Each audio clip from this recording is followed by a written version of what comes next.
what I want to try to do today is actually expand on that and look at the applicability of actually embedding the value of biodiversity into the financial accounting process by looking specifically at the fishing industry along the British Columbian coast in Canada.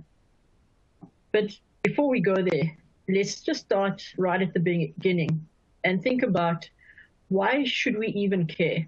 I know Vicky's covered some of the reasons why we should care, but let's bring it down to a very simple fact. One of the Maslow's primary needs is essentially the need for food. But the world is actually facing a dire situation. It is estimated that today there are about 690 million people, or nearly 10% of the global population, that goes to bed hungry. This is expected to increase to about 840 million people by 2030. And this is becoming a global emergency that needs to actually be addressed. But the sad fact is, in order to feed the population, more biodiversity essentially needs to be extracted. Fish has been seen as one of the solutions to meet the food security challenge, but it is already estimated that around 10% is already met by fish, and up to 65% of animal protein is actually extracted from fish. Sorry, my slide's not changing. So fishing has a long history within human evolution. Fossils indicate that fishing began with Homo habilis around 500,000 years ago. And first signs of fishing within the Homo sapiens date back to between 40,000 and 10,000 BCE. But obviously methods have changed over the centuries, and deep-sea fishing emerged in around the 15th century, but trawling actually only really began in Great Britain in the 17th century. This developed into large-scale fishing, commercial fishing, which took off during the 19th century with the development of steamboats. But due to the fact of the stronger engines being able to pull larger nets. This human dependency on fish has just continued to grow. The growth in fish consumption since 1961 is nearly double the rate of human population growth. This rate of consumption is effectively unsustainable extraction of the ocean's natural resources. And I will go into more detail into the reason for this a bit later on. But to emphasize this fact, we have seen the average annual per capita fish consumption jump from 9 kilograms to 20 kilograms in the past approximately 60 years. And of course, this is not the only relationship we see between humans and fish. The global fishing industry is an economic powerhouse. It employs around 60 million people and is responsible for about $160 billion of exports. However, people are starting to pay more and more attention to the method of fishing. Trawling, especially bottom trawling, has been exceptionally damaging to the ocean ecosystem. It removes the seagrass meadows, which from a human viewpoint has become more relevant due to the carbon sequestering capabilities of seagrass, but also from the perspective of bycatch. One of the higher profile victims of bycatch, sadly, is the vaquita porpoise, which tragically there is now estimated to be less than 10 left in the wild. As such, people are starting to expand on alternative sources of staple fish supplies, such as aquafarming. But for this webinar, we are actually going to zoom in from a global perspective all the way down to the fishing industry in British Columbia. And I'm going to ask you to take a moment while I speak to reflect on these numbers, particularly the sea fisheries salmon landed value of 22 million Canadian dollars. And we'll ask you to keep this number in your mind as we progress through this discussion. But one thing which has become evident is that the sea fisheries landings are progressively reducing, and one could argue that there is more value being generated through the aquaculture production, especially considering that in 2020, the value from aquaculture production was more than double the sea fisheries landed value for significantly lower corresponding volume. And again, I'm going to ask you to keep this all in mind for our later discussion. But let's first think about the relevance of the broader scope of biodiversity within reporting, as this is something that, as you'll soon see, is vital for the fishing industry. So at the moment, we can say there is a lot of talk going on. Different bodies are trying to establish a policy framework on how to actually incorporate biodiversity into reporting. One of the reasons for this is that people are starting to wake up to the fact that there is a biodiversity crisis. And this crisis is far greater, as Vicky mentioned, than the climate change crisis that everyone's been speaking about for the past decade. But one of the keys to solving the climate issue is actually by solving the much greater biodiversity issue. And this requires increased accountability, specifically from the private sector. So coming to the reporting standards, we see two relevant bodies that stand out. Firstly, we've got the TNFD, which we're actually a forum member of, and we've got the CDSB. The TNFD is still working on framing a policy on how to measure and report on biodiversity. This is planned to be due around 2023. But based on the preliminary publication from June 2021, there are 5 key principles. This needs to be relevant, transparent, consistent, rigorous, and complete. So from the perspective of the CDSB framework, we also see that there needs to be a level of biodiversity materiality.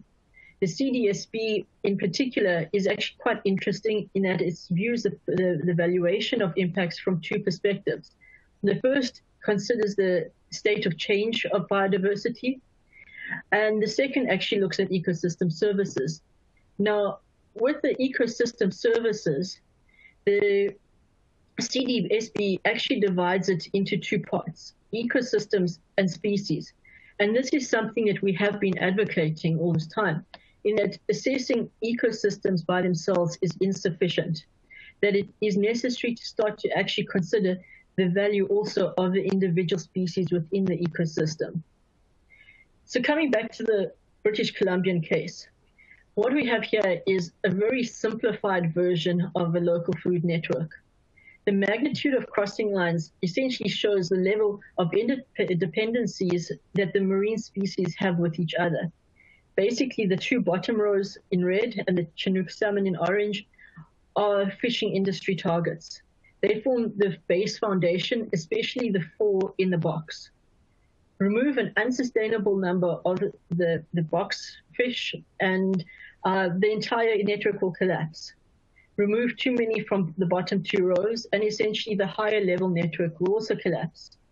Therefore, there is a sensitive material dependency between the various species in the network.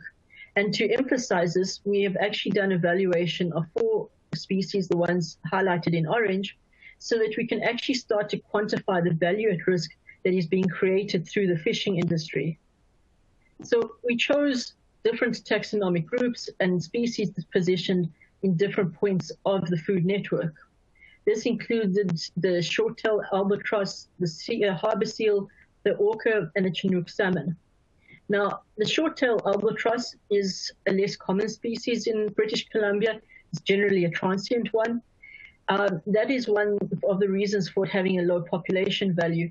But in fact, on an average individual basis, the value is just over 5,000 euros.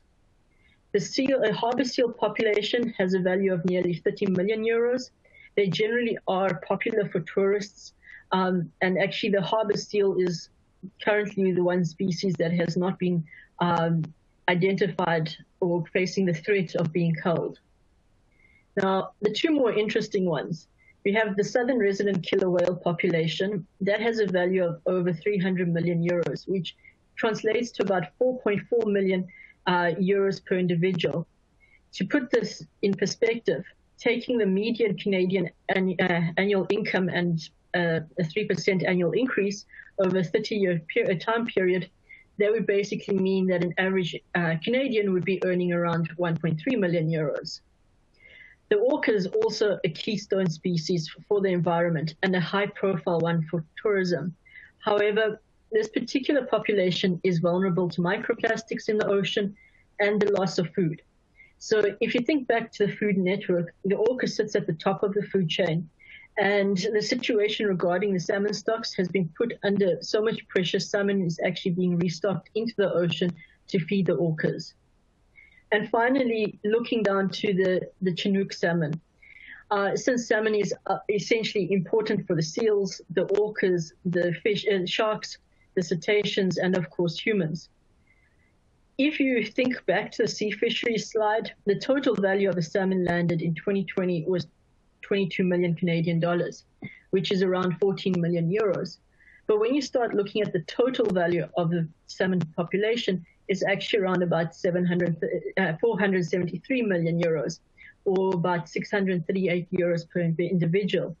So besides the ecological role it plays, it actually has significant economic implications in terms of the commercial fishing value and also the angling fishing value, which actually brings in a multitude of incomes into the region.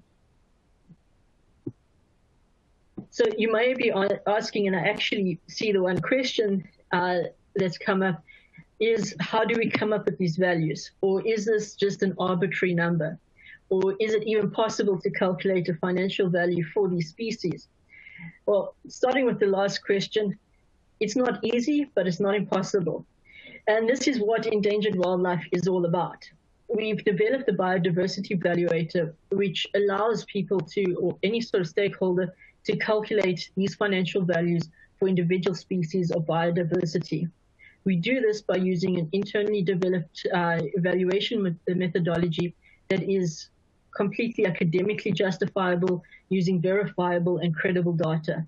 So we consider several factors. We look at carbon of a species, but although this has become a popular mainstream benchmark, it's not usually suitable for all species. We look at aesthetic value. This is more of a traditional willingness to pay and a common form of value for biodiversity, but again, it's not always suitable for every type of species. We look at economic value, up to 28 different possible economic sectors that species contribute towards, and this is going to be specific to the species and the region. And finally, a financial hedge value, which essentially looks at what is the price willing to be paid to maintain the value of a healthy, sustainable population. And these all effectively contribute, or are the values that the species contributes to society and the economy. We then also start to say, well, it's not only about human implications, what about the environmental? And that's what our impact value is, which basically places the species within its ecosystem and simulates the outcome if you were to support that population over 30 years. So this provides a justifiable baseline financial value for individual species, taking into account the contributions to society, the economy, and the environment. The methodology is flexible and robust enough to be suitable to any taxonomic group. And it must be stressed that these are baseline valuations. For example, as scientific research into carbon value of more species is studied, we would be able to offer an upside potential on the valuations. And likewise, the valuations are designed to be periodically reviewed, the same way as a financial investment is periodically valued. So if we swing back to the idea of reporting on biodiversity value, there is clear biodiversity materiality for the fishing industry. There is a codependency whereby overexploitation will lead to the destabilization of the ecosystem, and this increases the food security and fishing industry risk. So yes, under the CDSB, there should be biodiversity reporting for the fishing industry. However, to fully reflect the impact, it is important to understand that value at risk. So this is essentially where the Biodiversity Evaluator comes in. Where there's biodiversity materiality, we can provide a financial assessment of the value at risk in an easily understood monetary value that doesn't require stakeholder re-education and meets the proposed TNFD principles in that it's relevant, transparent, consistent, rigorous, and complete. So in the case that we have presented, where we have calculated baseline values using publicly sourced data, but this could actually be from the source also. the potential value of a negative impact of exercising unsustainable commercial fishing practices places over 800 million euros worth of species value at risk.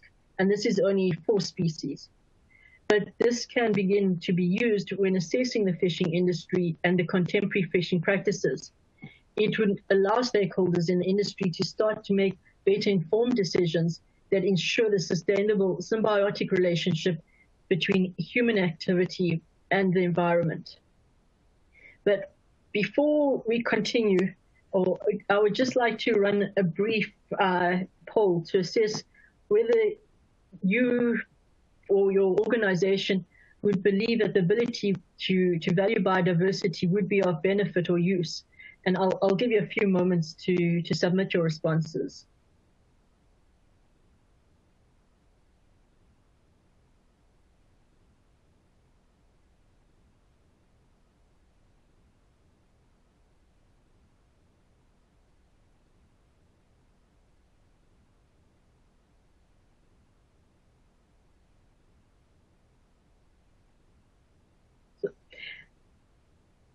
Thank you for taking your time to complete the poll. And on that note, I would like to thank everyone for your time and attention and in attending today's webinar. And would like to invite you that if you have any questions or would like to discuss the biodiversity evaluation further, you feel free to contact me. Or if you have any questions for Vicky, you're free to contact her. And for now, we will try and answer as many of the Q&A questions as possible. Thank you very much.